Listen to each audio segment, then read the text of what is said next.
Welcome and thank you for joining us in Season 3 of the Religion Podcast, where a rabbi and a reverend walk into a podcast and talk real about religion.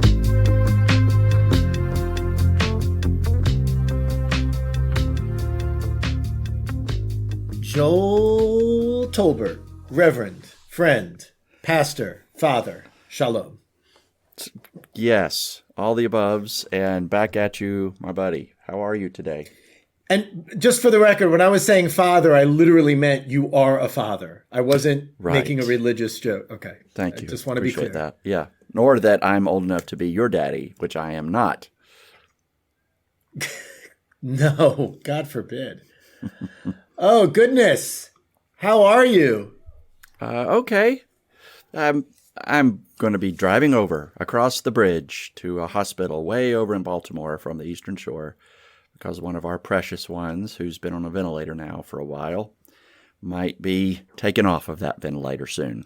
And that's a hard one. It's a hard one for her and her family and for anybody else who knows her and loves her. So it's, it's frustrating and sad, and we go with love and hope anyway. And is this someone, and I'm asking because of COVID, I know under normal conditions the answer would be of course, but is this someone you've met personally? Yeah, they were regular attendees here at this church before I got here, and he was pretty sick right when I got here, and I was able to go visit him, and her husband died way back in 2020, right after the beginning of the pandemic from a long, severe illness, and now she doesn't have she just has some complications from some other things, but she's older and she's dying. So I did get to know her personally and hear some of her story. She's an amazing Newcastle fan. And so she and I were able to chat about the Newcastle Manchester United. She's from over there. So we were able to chat. Oh, I was soccer. like, the beer? No, she's from over there. So we talked soccer and her growing up over there and her. Oh, that's awesome. Yeah, her experience of the war way back. It's great to have those connections with congregants, isn't it? Mm-hmm. It's priceless. Yeah. For me, it's not as much soccer. It's more with teenagers talking about video games. But I finding those points of connection with congregants of all ages is so important.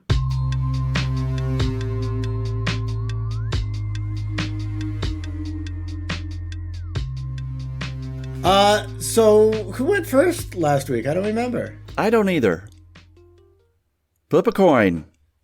And heads. What does that mean? I don't know. You didn't call it. I would have called tails. I always call tails. Always. So you that way I don't that way I don't have the darn, I knew I should have called heads. I literally call tails every single time. And now that we know that, I look forward to playing some games with you. Yeah, with some cheating. All right, I'm ready. Weighted, I can do this. Weighted coins. I know what to talk about. All right, do it. So we have a group called Pub Theology. We meet in a little bar out back, and we order beers and oysters, and we chat through a theological book together.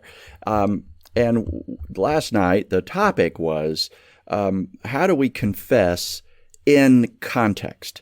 Meaning, everything that we try to say about God is contextual to who we are, how we were raised, what era it is, all that stuff, our race, our nationalities.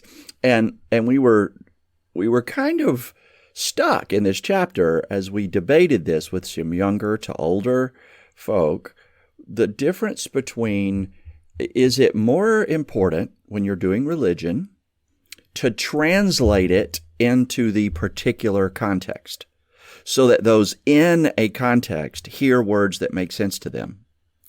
Or is it more important to enter a particular context and to translate the universality of who God is and what God is doing? So, and there was a pretty significant debate at the little table there about this. From one perspective, if you don't enter into the context of the people that you're doing theology, ministry, imagination with, it's like speaking a foreign language. It's worthless. So you have to go into the particularity.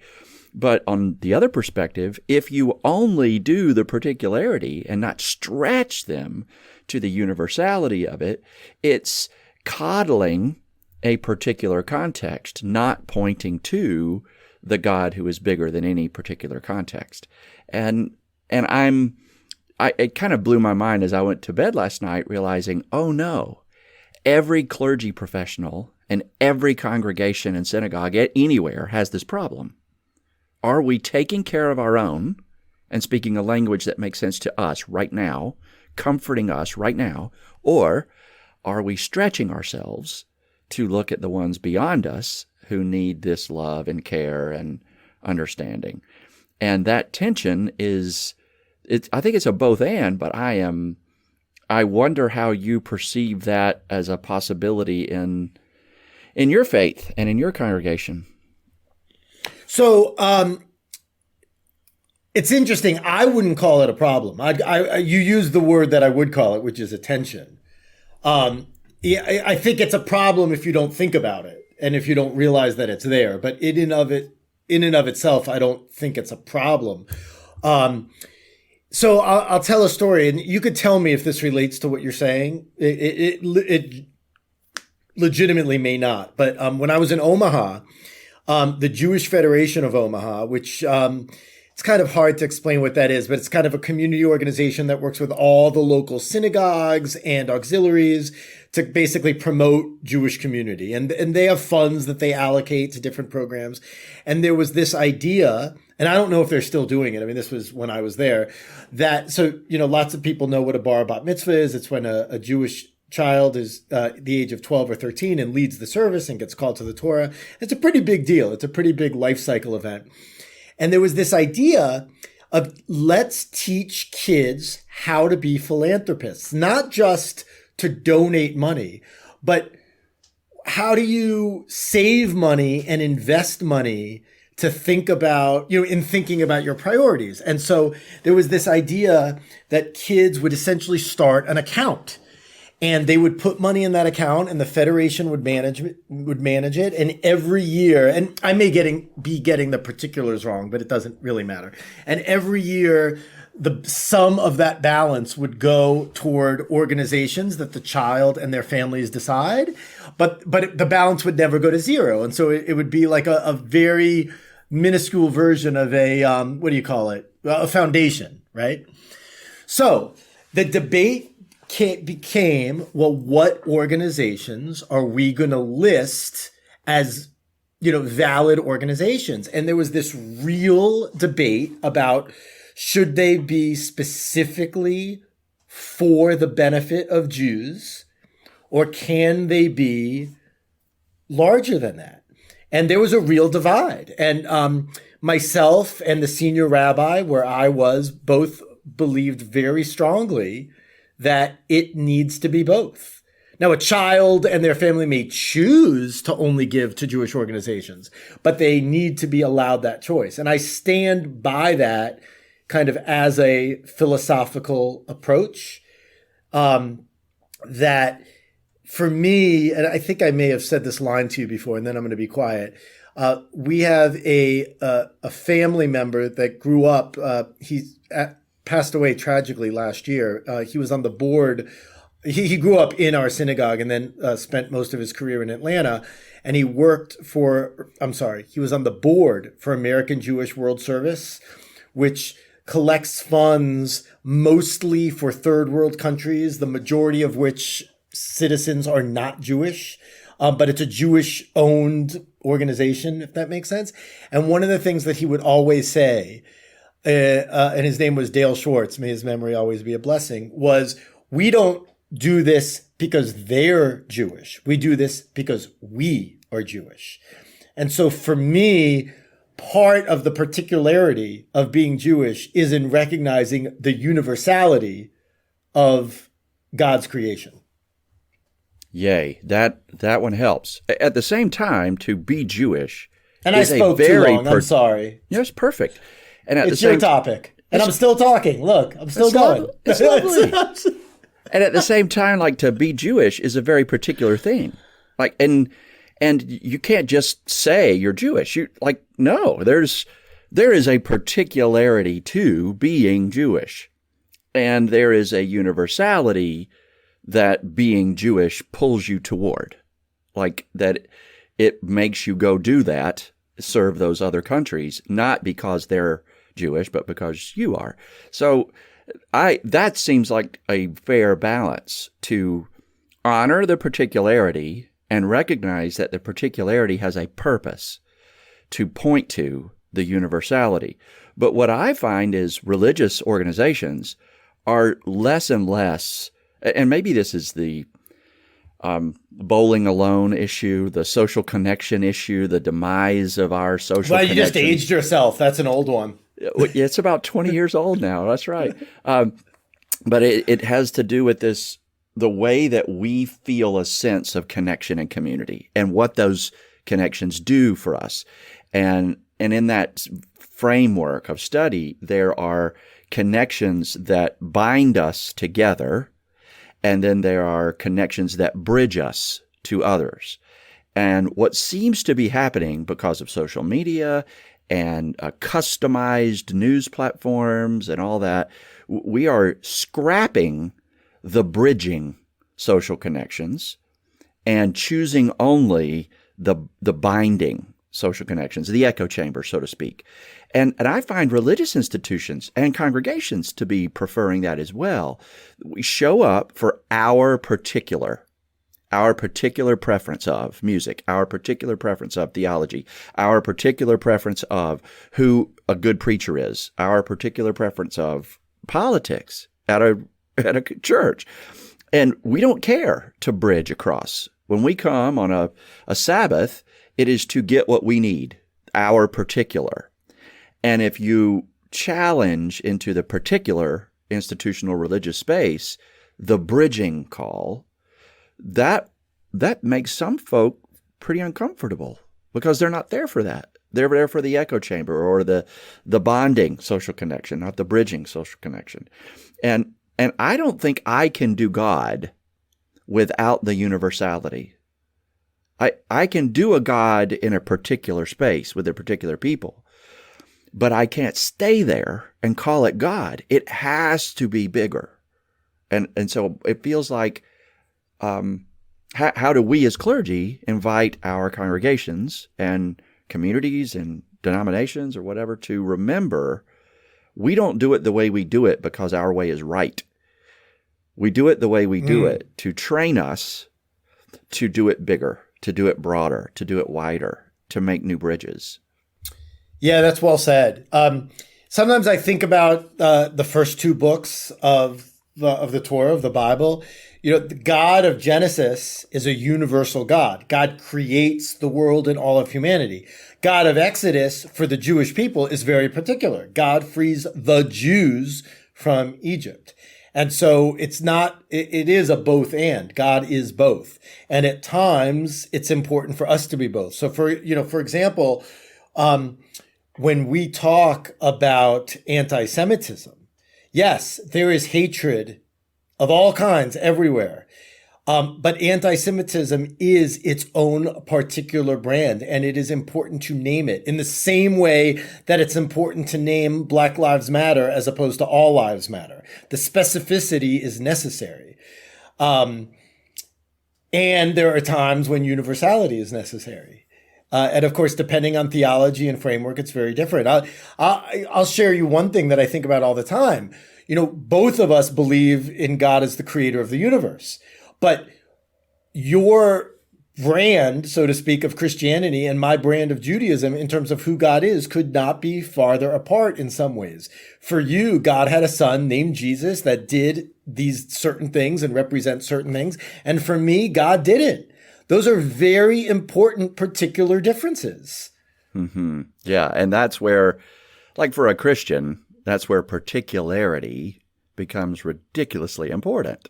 Like we try to grasp this universal God that is ungraspable, and we grab for metaphors and words and rules, and we just can't get there. We almost get there. We see hints of God, but God is always veiled and clouded. And then there's this Jesus, this ridiculously particular person out of Galilee, a Jew, and he embodies something about what God always meant and who God always has been in a particular way. Now, if God was to be particular today, it might be a Palestinian Jewish male, but it might not. And so there's a difference between the particularity of a Jesus and the universality of a Christ. And Father Richard Rohr talks about the cosmic Christ. And where you and I, we could disagree on the Jesus part. There is a part of you when you talk about the universality of God that is very similar to the cosmic Christ that I'm talking about. Undoubtedly, but the one thing that to me is important is we use different language and different frameworks. So I would never use, and I don't, by no means do I mean this critically or anything like that, but I would never use the words cosmic Christ unless I was teaching about Christianity. Now watch, I'm going to use it in a sermon next week. But you know what I mean? Just like you would never, for example, say the Shema, even though you probably do believe that God is one or the unity of God, right? So, right. We have our particular frameworks for that. Well, and Sure. If I didn't use the Shema, it would be out of respect for y'all. In my heart, I can still say that and believe it. And if I hear somebody say it, it grabs my attention. If I hear somebody say, "Hear, O Israel," it turns my head because I consider myself in some weird universal way part of God's great family. But the cosmic Christ are two weird words, and what they really mean is a universal God, a universal Savior, a universal Redeemer, a universal Lord. And that Christ is just the Greek form of the Hebrew term Messiah, Mesach. So, Anointed one. Yeah, which you do use. You don't use it necessarily for God, but you use it as a tool or an instrument or even a son of God who is going to do holy things that help God's people. So the weaving beside one another is interesting, and I'm stuck in between the particular and the universal, and I guess I'm really proud of the particularities that we all enjoy, but I'm going to go into a phase, I think, for the last 20, 30, 40 years of my life where, as particular as anybody wants to be, if it's not pointing to universal, I'm not going to have time for it. It has to, it's welcome to start as particular as it wants to start so that it can grab somebody's attention. But it can't stay there. It has to move towards the universal and point towards the universal and teach the universal. And if all it does is just sit and honor and echo, it's probably a fake gospel. I like the idea that it has to have both, or it has to have the universal. And I would say, I'm agreeing with you. I'm not disagreeing at all. But I would say it also has to have particularism. Yeah, and I guess what I'm trying to figure out is I need folks to know that while it does have to have the particular because of you being particular, the particular is not true.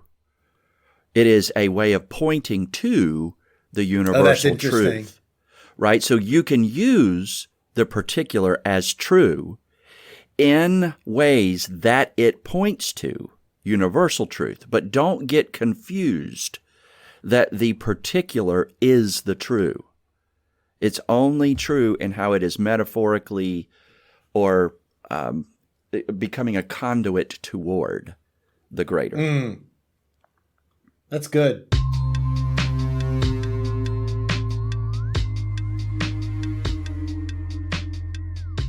I think yours is more interesting than mine. Doubt it. No, I think so. So, I've been thinking lately just kind of what does it mean to do religion well, or in kind of modern parlance, when people say, "Oh, I'm not a good Jew, I'm not a good Christian," on a very basic level, when people say that to me, what they usually mean is, "Oh, I don't go to services that often." And so part of me, like, do we wish that our congregants went to services more? And if so, why? I mean, is it an ego thing? Is it, and it's not, I'm saying a lot of things that are just kind of, it's a mosh. And as usual, you'll help me think about it more clearly. So it's a little bit of, I think, an attendance thing of how many times do you click the box of, okay, I'm going to temple, or I'm helping out with the committee, or I'm volunteering at this event. But it's also very private. It could be someone studying the Torah in their home, or reading a nonfiction book about Judaism, or all sorts of things like that. And I try very hard not to be the rabbi that judges my congregants' religiosity. As a matter of fact, I not only do I try, I honestly think I succeed, because I'm just not that person. And of course I notice who comes and who doesn't, just because I'm observant and I see it, whether it used to be in the synagogue, now it's on Zoom, right? So I don't know. Help me play with that for a little while. We've got this weird phrase in our book of order. I don't know if y'all do this. Do you track the membership of your synagogue? If by track the membership, you mean like have a roster of members? Absolutely. Names, numbers, all that? Absolutely. Because to be a member, and this may be different for us, but this is common in synagogue life, is people apply. Like, there's an application for membership, and families write their kind of demographic history, who's Jewish in the family, who's not, kids' names, grades, all that sort of stuff. And there's a pledge. There's a financial commitment. Yeah. And then the board actually votes on them. And it's 99.9% pro forma. The only reason the board votes is if someone was joining that has malintent, or if I'm questioning whether they're Jewish or there's something strange going on. I can't think of a single time in 15 years of a rabbi where a member has applied and they haven't been voted in, but it has to be noted because it's kind of an official membership. And I'll also say, when someone pledges, the board does not know what the pledge is. I do not know what the pledge is. There's like 3 people. It's very confidential. So it's not, the vote is not dependent on someone's financial pledge in the slightest. Sure. Yes. Perfect. And it's really similar in the Presbyterian Church. We also go through a time of training and learning and remembering, and we track down, have you been baptized? If so, where? By whom? In what denomination? And for Presbyterians, it doesn't really matter what denomination, as long as were you baptized with water at some point? And if so, then that baptism is honored in our strain of Christianity. That's not true in reverse, by the way. And our board votes to receive somebody into membership. And we, of course, invite them to be fully involved in the life of the church. And the way I say that to people is 4 lenses. Worship. You'll show up for the worship life of the church regularly. I don't say anything more than that, but you'll show up for the worship life of the church regularly. 2, you'll connect with some group in the church, because you can't know everybody in the church, and you can't be known by everybody in the church other than like name and face. But make some friends here. Don't just think of us as friendly. Go deep. Make some friends here and spend time with people in this crew. Have meals. Do something, study something together. I don't care. Just make friends here. 3, serve. Find a place to serve the church, and find a place to serve one of our organizations beyond this church that we consider a fair partnership. And 4, give. So worship, connect, serve, give. And our active member is defined as a person that is actively participating in the work and worship of the church.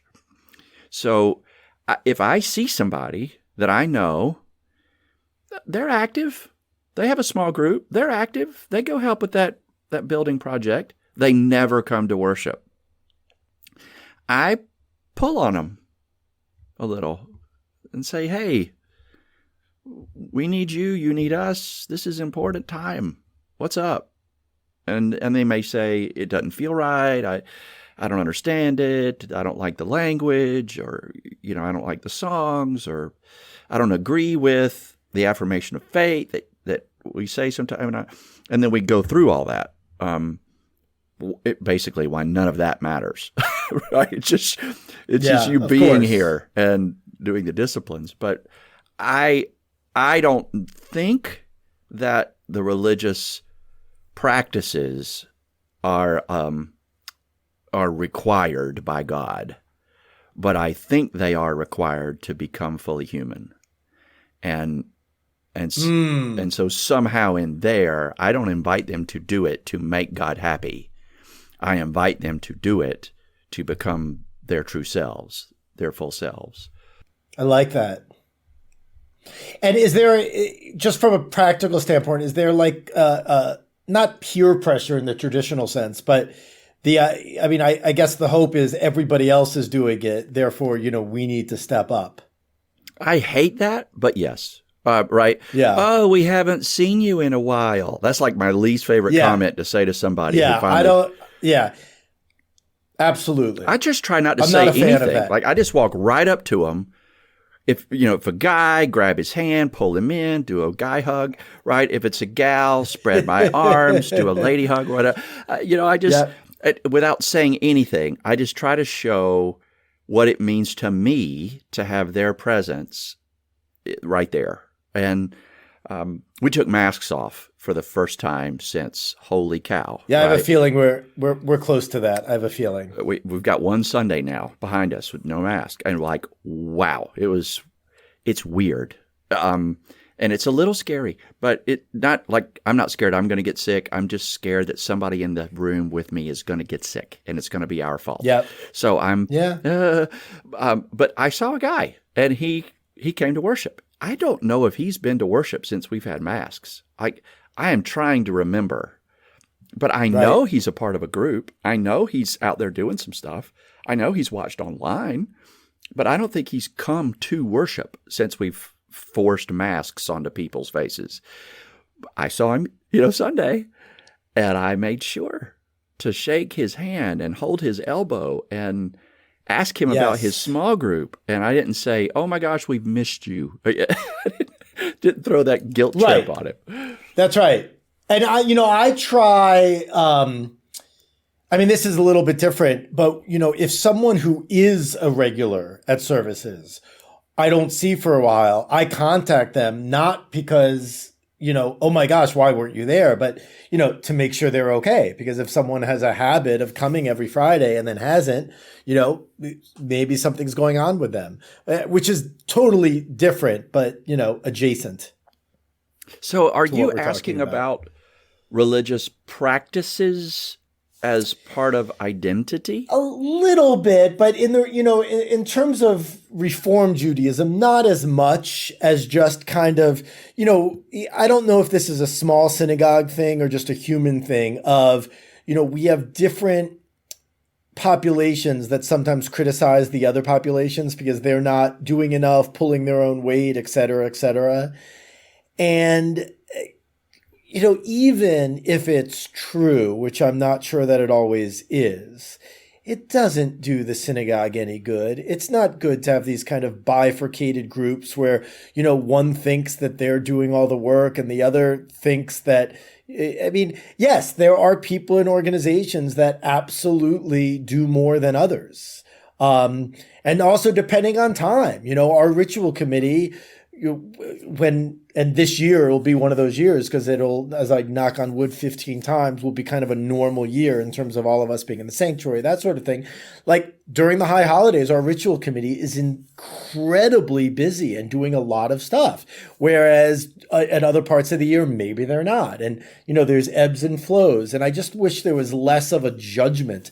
And I'm not talking about theological. I'm talking about amongst parishioners and congregants toward each other. Yeah. I did do a sermon series one time during our stewardship season called 5 for 5.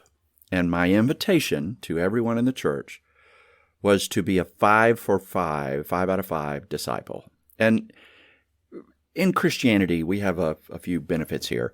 To follow Jesus, to be a Christian, to walk the way, is a discipline. It isn't a belief. And I keep trying to tell people, those Christians out there who talk about, well, I believe in Jesus, y'all, that doesn't matter. Right? Jesus' belief in you matters. Your belief in him doesn't. What matters is the practices, the disciplines. Do you live your daily life in a way that looks like what he said? And what does that mean? Well, worship, connection, service of the church community, the insider community, the particular community, and then service of the universal community, the world, and give some of your treasure. If you have those 5 practices, yahoo, you're rocking it, right? And if you barely do all 5, fine. That's great. You're growing as a human being. If you don't do 4 of them, but give a lot of money, you're unhealthy, right? And I try to show people, like the little single mom who comes to worship twice a month, who does her once a month study, right? Who helps with the flowers and who helps in the communal garden and who gives $20 a month. That is a rock star Christian. She is kicking butt. And the wealthy dude who comes just for Christmas and Easter and writes a $15,000 check, he is a sad sack. And I need him to show up more often, please, and to serve with time and talent, not just with checkbook. Yeah, there's more to say there, but because is it that easy? I mean, I don't mean this callously, but you're going to accept the check. Of course. Right? Yeah, but my invitation to the person who doesn't show up for worship and who's doing 4 other things, right? But they don't come to worship very often. My invitation to them is gentle. But if I find somebody who never does 4 of them and writes a big check, my invitation to them is harsh, even if it's a big check, right? Hey, what are you doing? Yeah. Where are you? You need to get in the men's study. Come on. Well, I don't need that stuff, and y'all need my money. Right? And I've bumped into guys like that in church. They're always guys. Why is it always guys? There are never gals who do like that. That's interesting. Yeah. So I don't know. Maybe do y'all have a process of identifying your members who are more or less involved? And do you have a team in your community that follows up with those who are less involved? No. And I, it's interesting. I don't really know of any place that does. Now, there's certainly, we have a membership committee, and part of their job, or our job, is when new members join the synagogue to find out what they're interested in, what their passions are, and kind of plug them in. What's challenging about that is oftentimes a new member, sometimes it's their first time belonging to a synagogue, or it's certainly the first time belonging to our synagogue. So it kind of takes a while to get a feel. And then after 2-3 years, maybe they know, right? But no, we have no kind of official orchestrated process to delineate kind of levels of participation. It's more anecdotal of, this person comes every Friday, we should ask them to be on the ritual committee kind of thing. Although we also want people on the ritual committee that don't come every Friday, because we need to appeal, to that kind of segment of the population too, and old and young and all that sort of stuff. So this will probably freak some people out, but in the business world, let's say that you're a middle management or even an assistant vice president of. When you turn on your computer at work, you probably start your day with a dashboard that has certain graphs, pie charts, whatever, and these are your great measurables. Did all my inventory come in? Yes, no. And you see what percentage of it did. How many of my products passed quality inspection? Am I above the line or below the line of acceptable? How many of our stuff shipped on time, right?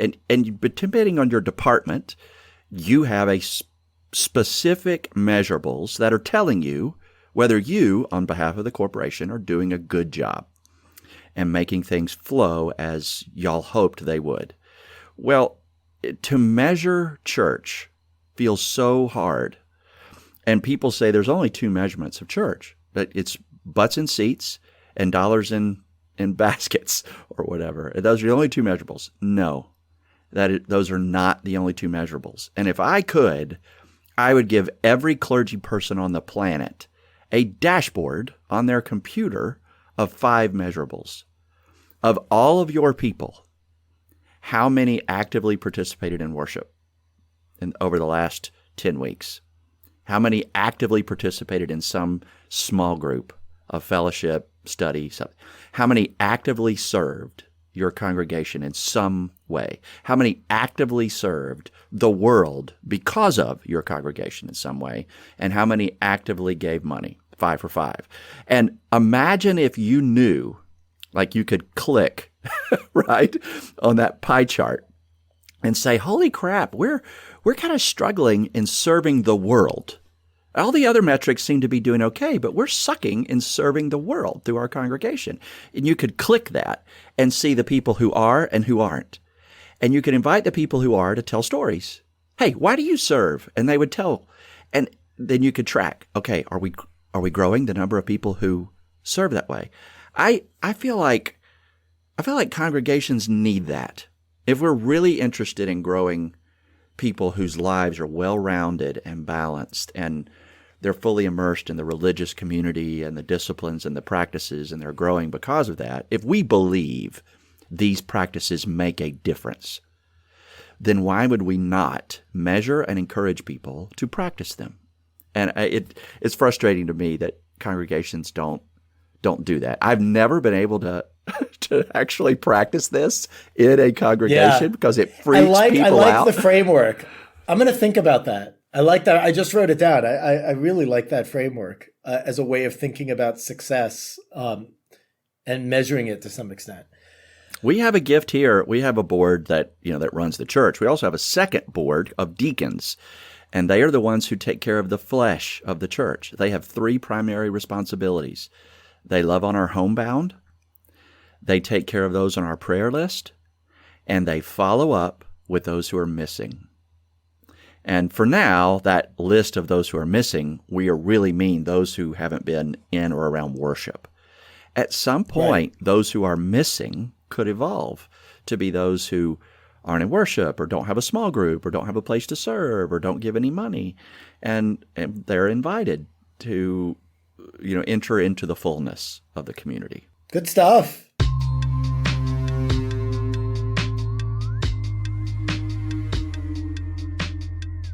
Well, have a good week, everyone. Yeah. Good talking to you as always, Joel. And keep it real, everyone. Thank you for joining us on the Religion Podcast today, where a rabbi and a reverend walk into a podcast and talk real about religion. I'm Reverend Joel Talbert, and on behalf of Rabbi Eric Linder and all the religion fans out there, we thank you for being with us today and invite you to send us any feedback or suggestions or topic ideas to religionpodcast@gmail.com. Until next time, keep it real.